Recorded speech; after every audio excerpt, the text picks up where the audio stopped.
Ya, ¿qué tal? Buenos días. Hoy día me ha tocado presentar la técnica Valpinval en lo que es reemplazo valvular aórtico, especialmente enfocado en ello. Vamos a hablar específicamente de la técnica quirúrgica, bueno, la técnica que se realiza. Vamos a revisar sobre todo algunas generalidades de esta técnica, ¿no? Familiarizarnos con las características del planeamiento que se utiliza para decidir cuál es el tipo de válvula a utilizar, cuál es el mejor abordaje a realizar y valorar por último y brevemente la importancia de la técnica de fractura anular con balonamiento. Bueno, a manera introductoria, como nosotros sabemos, los pacientes que requieren un reemplazo valvular aórtico muchas veces son sometidos a un reemplazo con bioprótesis, ¿no? Estas pueden ser de diversos tipos, como vemos ahí, hay bioprótesis humanas, transcatéter, con stent, sin stent, y sin suturas, ¿no? Que son las últimas que han surgido en los últimos años. Pero todas ellas están sometidas a un tiempo de durabilidad, ¿no? Tienen un proceso natural de degeneración que les va a conllevar al final a desarrollar cierto tipo de disfunción.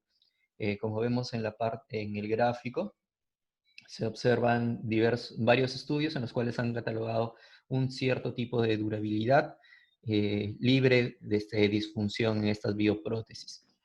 Esta es una imagen en la cual vemos cuál es la degeneración natural de una bioprótesis, ¿no? En la cual vemos que derivado a ciertos factores, tanto del paciente como factores biológicos per se de la propia válvula y del propio paciente, estos conllevan posteriormente a una degeneración estructural relevante, ¿no? Que puede producirse aproximadamente en unos 10, 12 años, dependiendo del tipo valvular, ¿no? Y tiene ciertas definiciones que se le han dado. Entonces, el tratamiento para ello va a ser o cirugía o el tratamiento valve-in-valve, ¿no?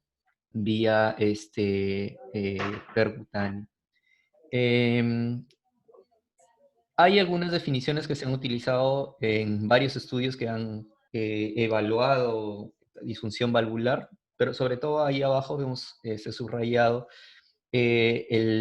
uno de los principales, ¿no? En el cual colocan con un aumento del gradiente medio más de 10 milímetros de mercurio durante el seguimiento o un gradiente transvalvular más de 20, ¿no? O una regurgitación aórtica más de un grado 3, ¿no? Que no estaba presente a los 30 días del seguimiento ecocardiográfico. Entonces, aquellos pacientes que van a tener un riesgo alto para la cirugía y que no van a ser candidatos a cirugía, van a ser sometidos al procedimiento Valve-in-Valve. Se tienen algunas recomendaciones para realizar el procedimiento Valve-in-Valve, ¿no? Que son recomendaciones previas y recomendaciones posteriores a la cirugía. Recordemos que este procedimiento eh, es para casos específicos, ¿no? En los cuales haya disfunción valvular que condicione una estenosis o insuficiencia, más no que cuenten con algunas otras características que son criterios de exclusión, ¿no? Es importante antes del procedimiento entender cuáles son los conceptos de la falla de la válvula quirúrgica. Eso nos permite hacer un planeamiento importante. Tenemos que excluir los mismatch, ¿no? Aquí viene un concepto importante que es justamente el diámetro, el orificio efectivo de la válvula quirúrgica implantada nos va a dar el diámetro posterior a la válvula transcatéter que vamos a colocar. Entonces es un punto muy importante, ¿no? Válvulas muy pequeñas, colocadas quirúrgicamente, nos van a dar áreas muy pequeñas si colocamos un valve-in-valve en un paciente, por lo tanto puede ser prohibitivo o restrictivo estos casos, ¿no? Excluir los casos de trombosis, endocarditis, ¿no? La regurgitación paravalvular, ¿no? Como es fuera del anillo aórtico o del anillo quirúrgico implantado, no van a ser satisfactoriamente resueltos con un tratamiento valvular, ¿no? Y ver ciertos factores, ¿no? De riesgo de obstrucción coronaria, que es un punto importante, ver cuáles son las características previas a la implantación. Y durante el procedimiento, algunas otras características que tienen que ver con el adecuado posicionamiento, adecuada función, el uso del balonamiento, que lo vamos a ver rápidamente posteriormente. Entonces, aquí se puede ver unos conceptos claves que se tienen para un procedimiento adecuado del valve-in-valve, ¿no? Se tienen 4 características importantes. Uno es el diseño en la parte superior, vemos, ¿no? Diseño de la válvula transcatéter que vamos a implantar, la anatomía de la válvula quirúrgica que tiene el paciente implantada, la medición de esta válvula quirúrgica que nos va a condicionar posteriormente una adecuada implantación y posicionamiento de la válvula transcatéter que vamos a utilizar. En el primer punto, para ver la anatomía de la válvula quirúrgica implantada, vemos aquí que las válvulas tienen diversas características, ¿no? Tenemos un punto importante que va a ser, tal vez, por no decirlo, el más importante punto que vamos a tener que medir en estas válvulas quirúrgicas es el True ID, ¿no? O el diámetro interno verdadero. Esto varía en cada una de los tipos de válvula, ¿no?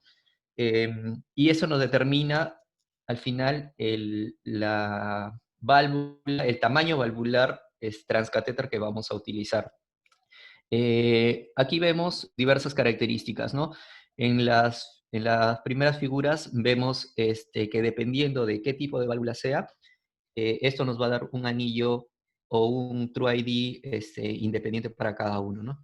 Entonces, vamos a ver justamente qué es el True ID. El True ID es el diámetro interno del marco de esta válvula sin las valvas, ¿no? Pero también va a ser influenciado por las valvas, ya que las válvulas, aquellas que tienen, aquellas válvulas porcinas, por ejemplo, el True ID es 2 milímetros menos que el calculado por el repliegue valvular. En las que son hechas de pericardio es 1 milímetro menos aproximadamente. Y en aquellas válvulas que están montadas por fuera, las válvulas como vemos en la figura C, eh, esto es más o menos similar el True ID es decir, no se va a hacer ningún descuento valvular. Otra cosa que tenemos que ver es si son válvulas, si el anillo aórtico está a nivel del anillo de sutura o está por debajo, ¿no? Y también tenemos que ver si este anillo de sutura es visible o no visible ante la fluoroscopía, ya que es el landmark o el punto de reparo importante que vamos a utilizar nosotros para un adecuado posicionamiento. Y claro, también la altura, en este caso, de los postes, ¿no? De los struts que nos puede condicionar una obstrucción coronaria posterior. Entonces, más o menos son esto lo mismo que se ve. Un punto importante también es ver si la válvula es posible ser sometida a fractura del anillo o no ser sometida a fractura del anillo, ¿no? En este gráfico vemos cómo diversos tipos de válvulas pueden ser sometidas a fractura con anillo, a fractura del anillo, perdón, y qué válvulas no. Por ejemplo, tenemos la trifecta de Saint Jude, que no es posible realizar un balonamiento, no es posible romper su anillo con un balonamiento, tampoco la Hancock 2, ¿no? De Medtronic. Entonces, esas válvulas, pacientes que tengan esas válvulas, no pueden ser sometidos a este procedimiento y simplemente tenemos que contar con que la medición de la válvula transcatéter que hagamos es el diámetro que nos va a dar al final, ¿no? El diseño de las válvulas, en este caso transcatéter, es importante, ¿no? Hay que ver cuál es su posicionamiento que van a tener final. Tienen algunas características en su implantación, cómo se va a relacionar con las mismas características de la válvula quirúrgica implantada, ¿no? Si tiene postes, si estos postes van a, digamos, generar mayor dirección o posicionamiento, un reposicionamiento de los postes de la válvula quirúrgica y eso nos puede condicionar algunos problemas como obstrucción coronaria, ¿no? Entonces, estas son las características que vemos, ¿no? Diámetro interno, el diámetro de la cintura. Es muy importante este diámetro de la cintura, ya que por ejemplo, cuando se hace técnica de balonamiento, nos va a indicar o nos va a dar el punto de corte para el balón que vamos a utilizar, ¿no? No se puede utilizar un balón que tenga más de 2 milímetros de oversizing con respecto a este anillo, a diámetro de la cintura, ¿no? Ya que podemos causar una lesión de esa válvula transcatéter y se pueden producir lesiones catastróficas.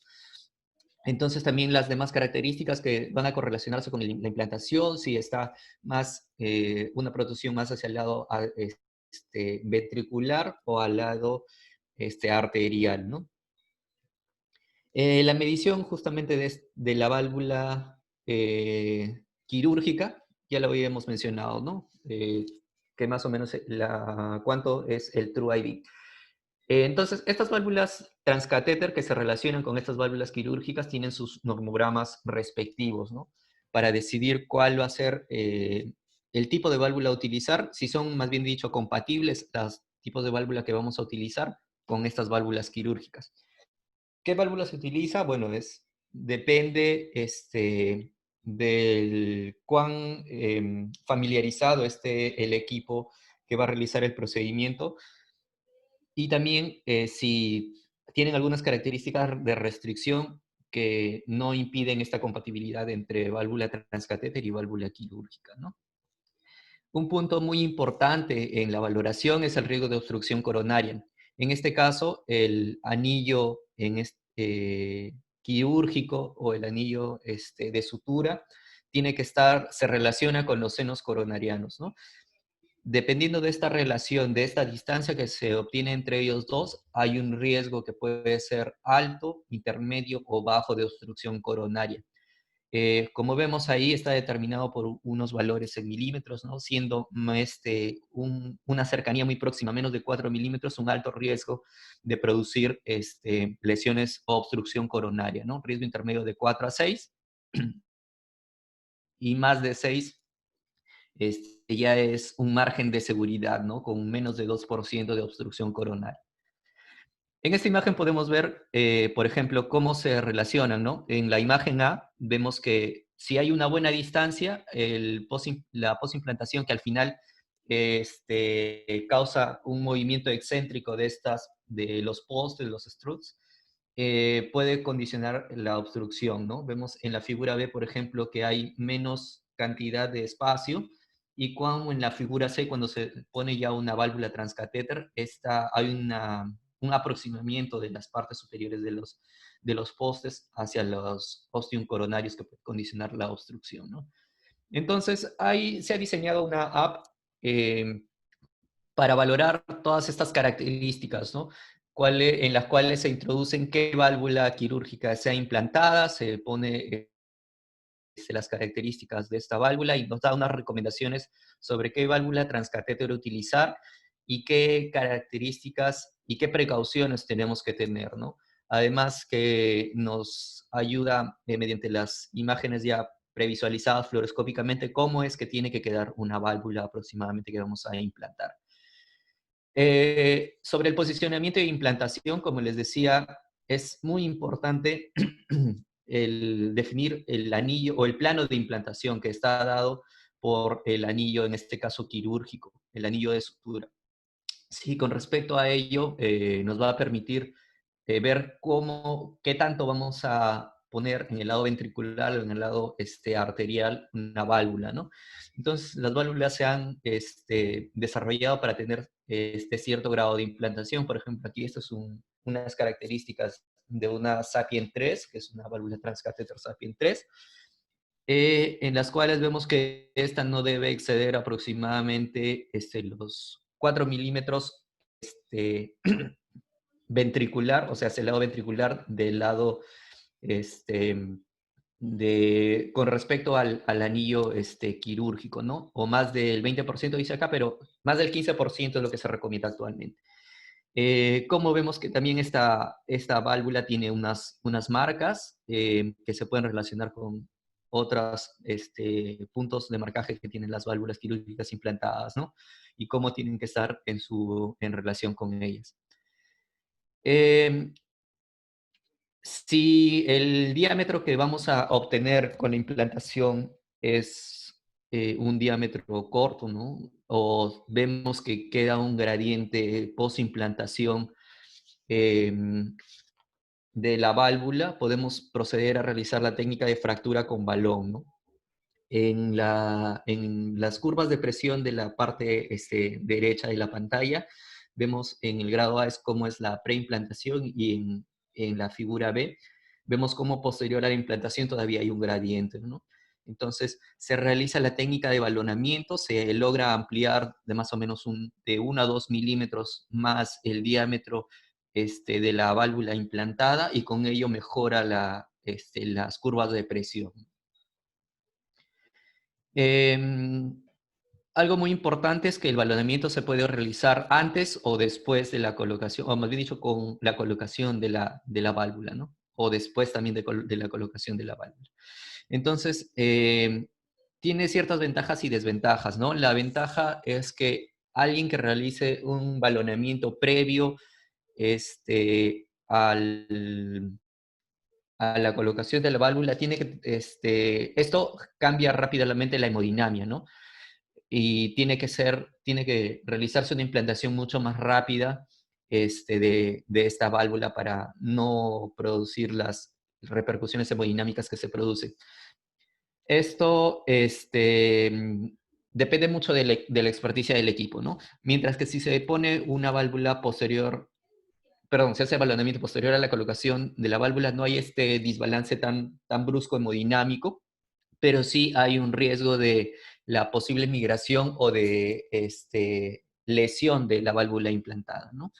Entonces son consideraciones que se tienen que tener siempre en cuenta. Pero dependiendo del grupo que lo utilice, vamos a ver su experticia y qué tan bien queda, ¿no? Algunas complicaciones que se pueden ver en el valve-in-valve aórtico, como vemos, son inversamente proporcionales con respecto a las que se ven en el TAVI convencional. Sobre todo en el valve-in-valve, como depende mucho de la válvula quirúrgica, vemos los riesgos de gradientes postoperatorios o postprocedimientos, perdón, los riesgos de posicionamiento y de obstrucción coronaria, ¿no? Que no se ve tanto en los TAVI. Y también complicaciones, un poco menos de complicaciones vasculares y eh, de bloqueos con respecto al TAVI. Entonces, con todo ello vamos a ver un video de cómo se realiza un procedimiento de este valve-in-valve.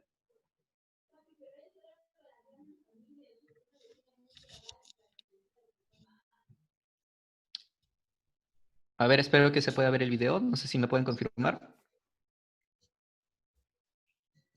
Sí se ve, Sí, se Pedro. ve. Ya. Este es un video de la clínica Montesina ahí en Estados Unidos, en la cual se va a hacer un procedimiento valve-in-valve en un paciente que ha sometido a un procedimiento de Bentall, ¿no? Como vemos acá, eh, se le hizo un Bentall utilizando una válvula, una Perimount, de 25, ¿no? Entonces, esto es importante para ver, como les decía, para calcular qué válvula transcatéter vamos a utilizar, ¿no? Además vemos por qué se está haciendo el reemplazo, es porque es una válvula degenerada con una regurgitación moderada severa, ¿no? Esta es la eco. Entonces vemos que hay un flail a nivel del velo no coronariano de esta válvula implantada, ¿no? Como les mencionaba, es muy importante la realización de las valoraciones em, tomográficas, ¿no? La altura, la distancia, con respecto de la válvula, cómo va a dar con respecto a los ostium, y ver sobre todo esto, ¿no? Que vemos el VTC, ¿no? Que es la distancia virtual entre el anillo, en este caso quirúrgico, el anillo de sutura, con respecto a los senos, ¿no? Vemos que tiene 7 milímetros, esto sale por fuera o más bien dicho, está dentro del margen de seguridad que eran 6 milímetros, ¿no? Otra cosa que tenemos que valorar también son los accesos, ¿no? Eh, ¿Cuáles son los accesos a utilizar? Ya que usualmente se utilizan ambos accesos, tanto derecho e izquierdo, femorales, ¿no? También se puede hacer con otros abordajes, pero los más utilizados son los femorales, ¿no? Depende también de la válvula que se vamos a utilizar. Entonces, para realizar un adecuado posicionamiento, ya que, como les digo, se utilizan los dos accesos para la colocación de los catéteres, ¿no? Aquí vemos cómo están haciendo la medición con esta app, con esta aplicación, o también con los normogramas que se puede hacer. Por ejemplo, la válvula que tenía el paciente, vimos que era una Perimount 2700, número 25, ¿no? Entonces, el True ID, vemos que es 24, para ello le corresponde acá van a utilizar una Sapien 3, van a utilizar una Sapien 326, ¿no? Entonces, la misma app te dice más o menos cómo es que tiene que quedar la válvula, ¿no? A qué nivel más o menos del plan.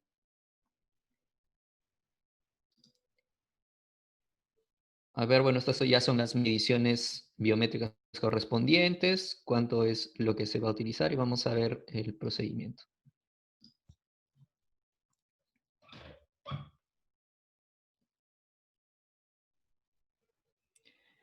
Acá son imágenes ya de los accesos.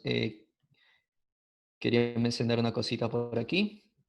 Ya, este es un punto importante. Una de las complicaciones cuando se hacen la colocación de las válvulas transcatéter, ya sea en TAVI o en valve-in-valve, son los émbolos cálcicos, ¿no? Por ejemplo, en este procedimiento están utilizando un dispositivo que son unas canastillas, son dos canastillas que se ponen a nivel del tronco brachiocefálico y a nivel de la carótida izquierda, ayudan a evitar los émbolos, en este caso, los émbolos cálcicos, ¿no? A ver, no sé si se podrá ver. A ver, un segundo.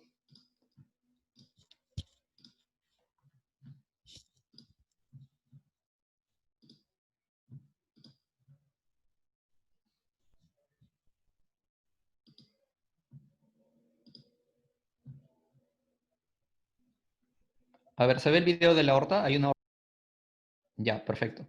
Ya, entonces, este es el dispositivo Sentinel que han utilizado, por ejemplo, ¿no? Es un dispositivo que son dos canastillas, acá vemos en el tronco brachiocefálico, que se coloca una canastilla y se reposiciona una segunda canastilla a nivel de la carótida izquierda, ¿no? Que es para prevenir los émbolos cálcicos durante el procedimiento. Este es un punto importante a utilizar también durante algunos procedimientos en los cuales la calcificación es importante, ¿no? Ahora sí volvemos al otro video.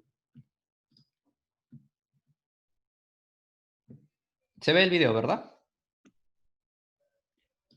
Entonces, bueno, recordar como en todo procedimiento que se hace se induce una taquicardia, ¿no? Más o menos 180 latidos por minuto cuando se realiza un adecuado posicionamiento. Entonces, aquí van a realizar el procedimiento valve-in-valve.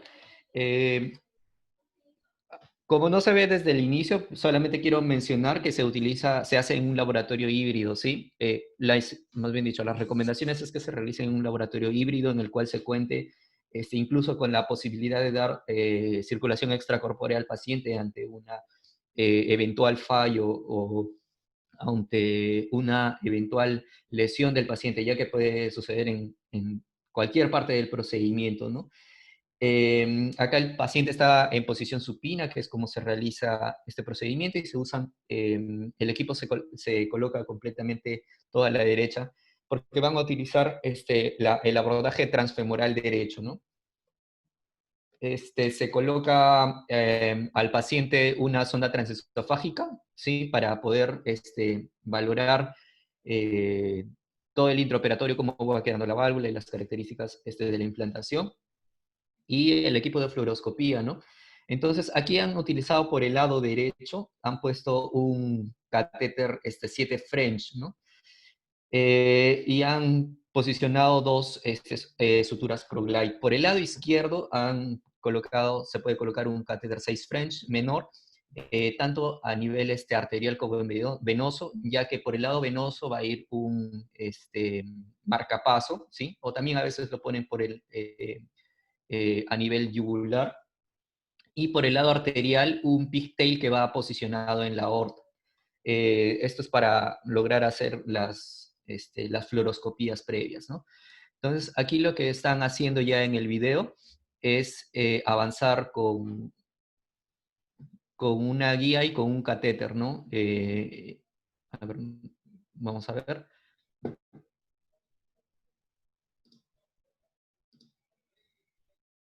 Sí, acá están avanzando con un JR, previo a la válvula quirúrgica, y van a tratar de hacer el pasaje de la guía, ¿no? Con una guía en J flexible. Sí, primero se sube el catéter y luego se trata de hacer el pasaje. A ver, vamos a ir avanzándolo un poco. Ya, ok. Ya se ha hecho el pasaje de la guía, ¿no? Se va a cambiar el catéter, se saca el JR y se posiciona un pigtail. Este pigtail lo van a hacer pasar hasta el ventrículo para posicionarlo.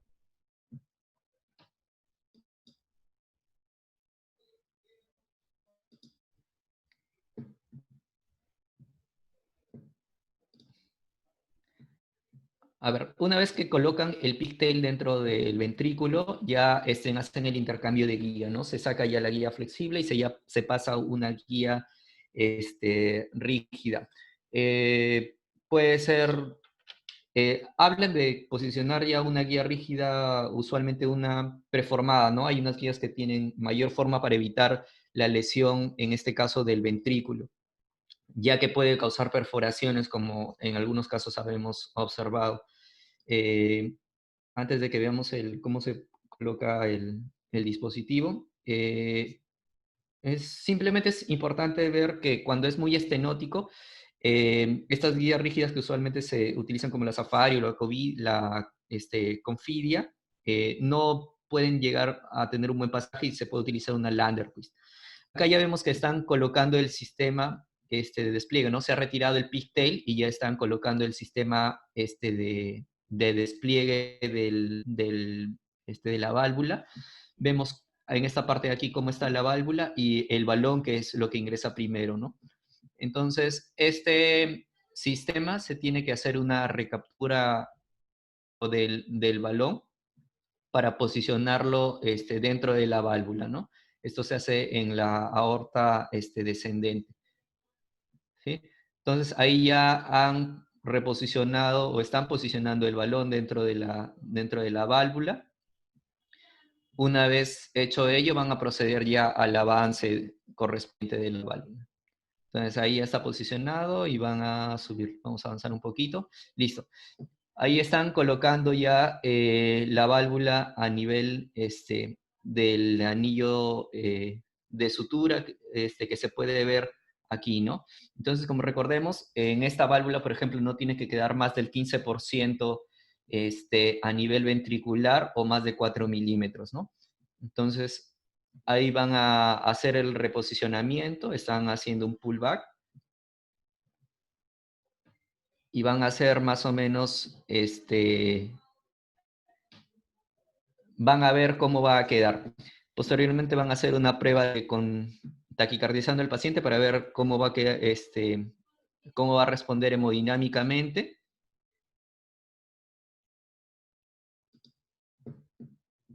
A ver, vamos a ver por ahí.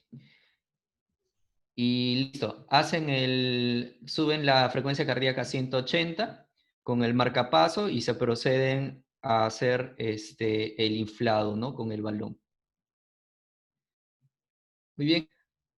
Ahí ya ha sido inflado el balón, la válvula ha sido posicionada, quitan el marcapaso, retiran el sistema de despliegue hasta la aorta ascendente o descendente, que usualmente en descendente es donde se deja, ya que en ascendente puede causar lesiones, y hacen la evaluación hemodinámica, ¿no?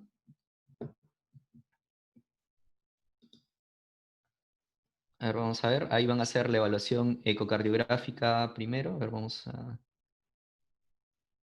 buscarlo.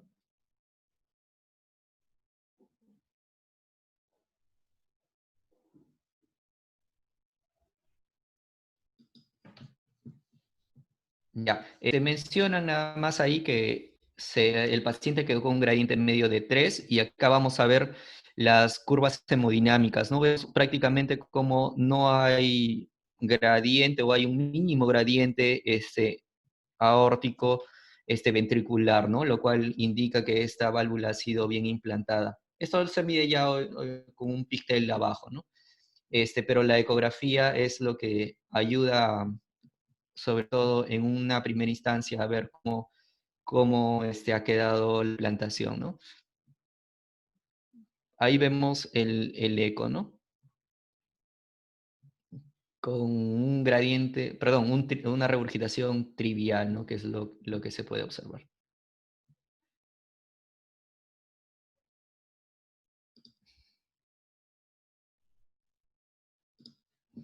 Listo, creo que eso era lo principal del video. Eh, entonces, es importante ver que esta es una técnica o es una opción a aquellos pacientes que no pueden ser sometidos quirúrgicamente, ¿no? Pero obviamente tenemos que evaluar bien el caso para seleccionar un caso adecuado que pueda responder a esta terapia, ¿no?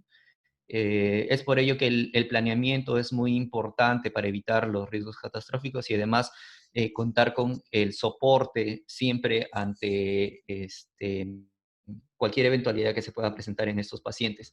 Y, por ejemplo, aquí ya no utilizaron técnica de fractura con balón en este caso que hemos visto en el video, ya que hemodinámicamente se vio una buena respuesta, ¿no? Y ecográficamente comprobó un adecuado posicionamiento de esta válvula en técnica valvimbal.